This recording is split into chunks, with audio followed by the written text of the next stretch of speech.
Tropical, tropical, tropical, tropical. Doesn't this guy have real fruit growing? Like these plums? Huh? Well, this is coming from someone, let's say, in a very cold climate, like Scandinavia or Canada.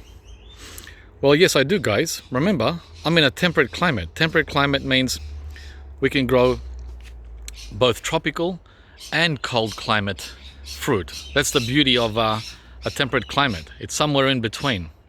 So I just picked the first blood plum, Japanese plum, from the plum tree here.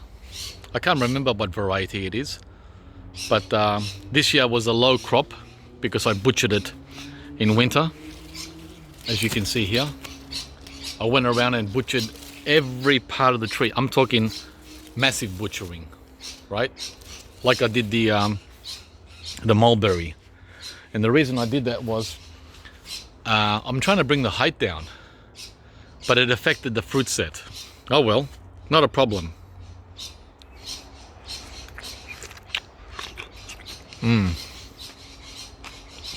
So sweet. Dripping.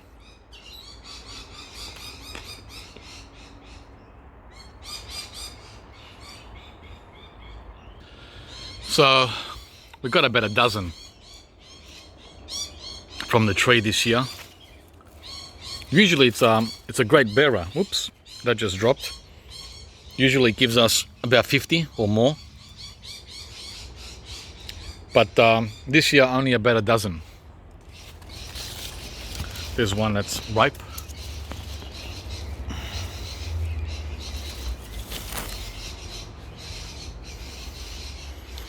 And this is another sure way of knowing that we're in zone 9 and not zone 10.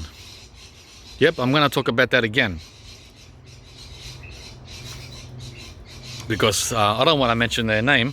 Someone is insisting that they're in zone 9B, but they're not producing any zone 9B fruit, which is really, you know, zone 7. This is zone 7, the plums. Look at that. If you're in zone 9, you should be able to grow these Japanese plums and European plums. So where are they? Because you sure can't grow this in zone 10. No way. There's another one that fell to the ground.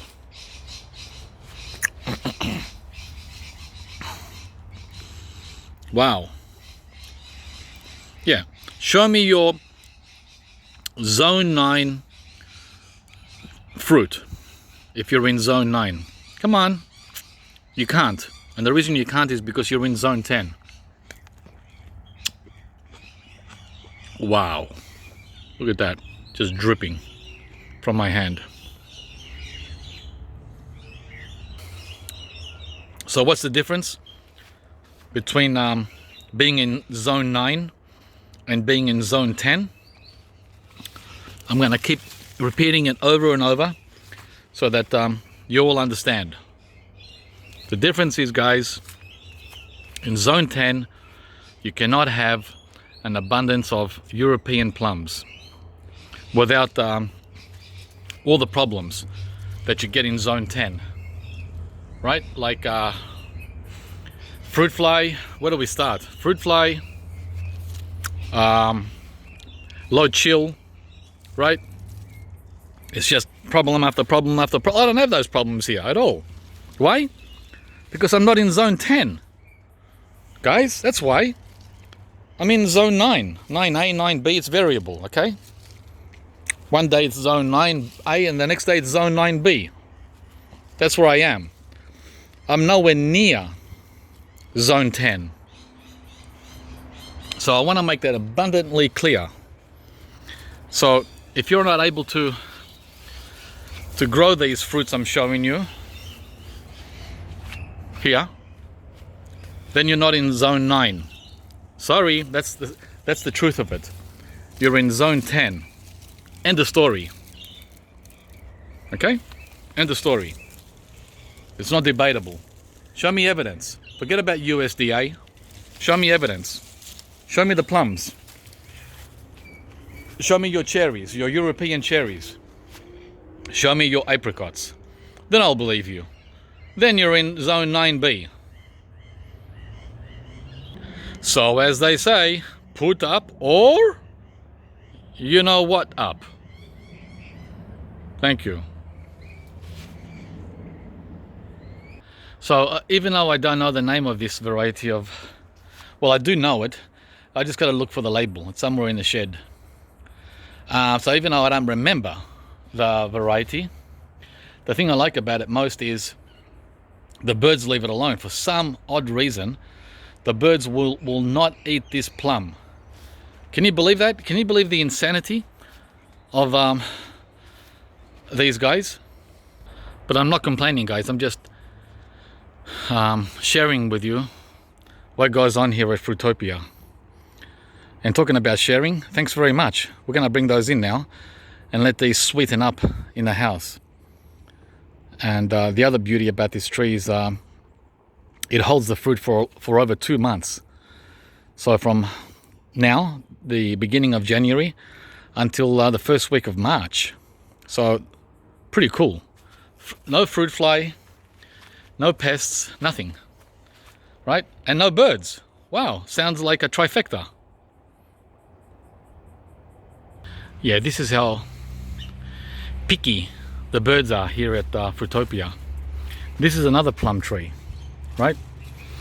Not my favorite. And the reason it's not my favorite is because I don't get a chance to eat these when they're fully ripe. Not even half ripe. Why? Because the birds eat them. The birds love this variety. And this variety, I can tell you the name. This is called the damson. It's an English plum. Damson. And it's always so prolific. Always so prolific. And I have tried it when it's like ripe. You know, I got 1 or 2 that slipped through the bird's radar. See how that's splitting? But it's still not ripe. It's still sour. Sour as salt. It's like salt. I don't know how people can eat sour plums. Some people actually love them. So these won't remain. Now, I'm not going to net it because the tree is like too big now. It's gone way too big. It's like over 3 meters. And I just let it go. I just reward the birds for all their efforts with this one, the damson. Damn it. Yeah.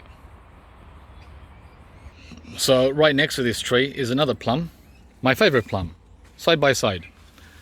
But alas, another problem. Now I'm guessing, right? Someone's eating the fruit or picking the fruit before they even get to grow. And the leaves. This is the only tree in the whole of Fruitopia that someone is eating the leaves. And I'm guessing it's the possums. The name of this plum is called the green gauge. My all-time favorite. But not even one fruit. By the end of spring, in November, every green gauge plum is gone. And half the tree's leaves are gone too. So that's so unfortunate. This plum here is a prune plum. And it's absolutely delicious. But this year we had a problem. Yep, every year there's one problem or another. And it's a problem which I don't think we're going to be able to get out of. I don't know what this is called. It's some kind of rot. We had a lot of rain a couple of weeks ago. And when it rains a lot, persistently, for like a week, the fruit splits and it rots. And look how much fruit has rotted. This is called the Dagen plum or Dagen prune. There's a few down there too.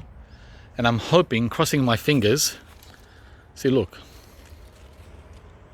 crossing my fingers that we'll be able to get some to eat, right? Yeah, this has never happened before in 15 years.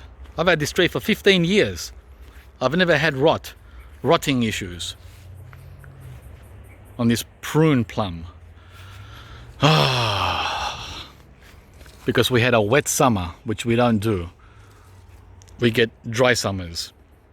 So this summer was very different to what's normal here.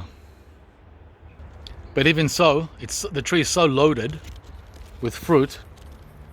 I'm crossing my fingers that we'll get some, right? There's just too much fruit. I can't see it all rotting.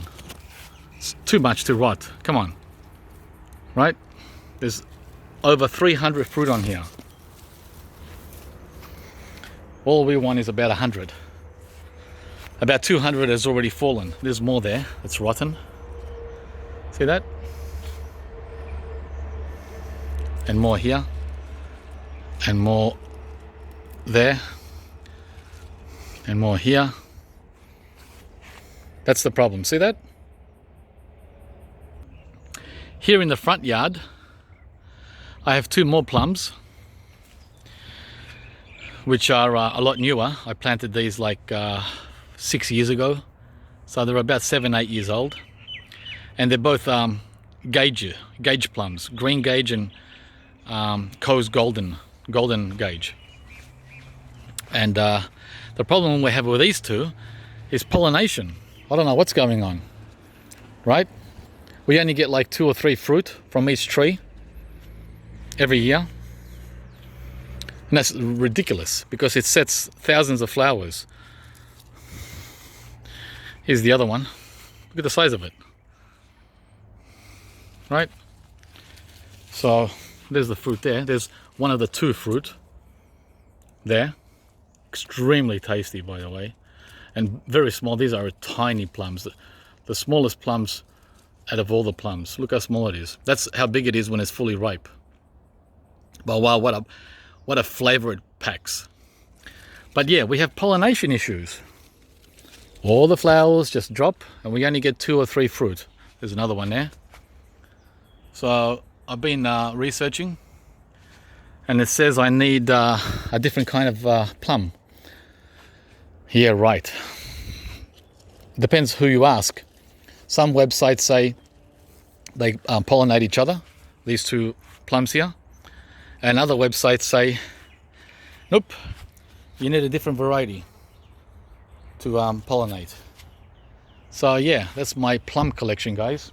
Hope you enjoyed this video from Fruitopia and the cool weather fruit trees, specifically the plum here at our home garden. So remember, if you can't grow these European plums, you're not in zone 9, period. Thanks for watching. See you from the next video.